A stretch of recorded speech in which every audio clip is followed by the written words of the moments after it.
Den nye måde at tænke musik på blev udviklet af Arnold Schönberg, født i 1874 til 1951. En østrigsk-jødisk komponist og musikteoretiker. Efter Hitlers magtovertagelse i 1933 fortrak han som jøde til Frankrig.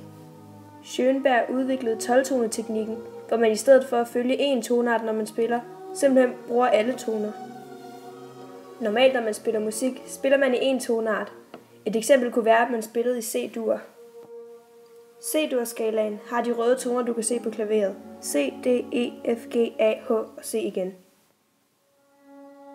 I stedet for at holde sig inden for C-dur-skalaen, legede Schönberg med alle tonerne, som du kan se markeret med grønt på klaveret.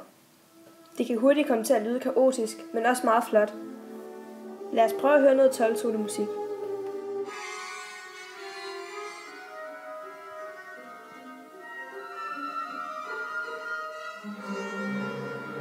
Og så prøv her at høre noget klassisk Mozart.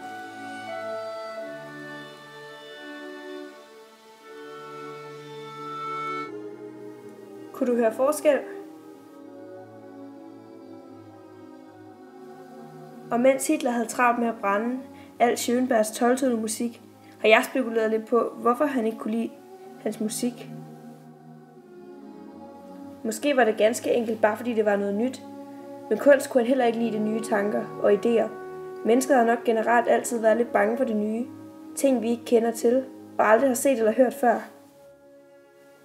Måske var det fordi, at Schönberg var jøde. Altså bare derfor. Eller også var det bare fordi, at den nye musik ikke rigtig afspejlede den tyske folkesjæl, som Hitler så gerne ville have.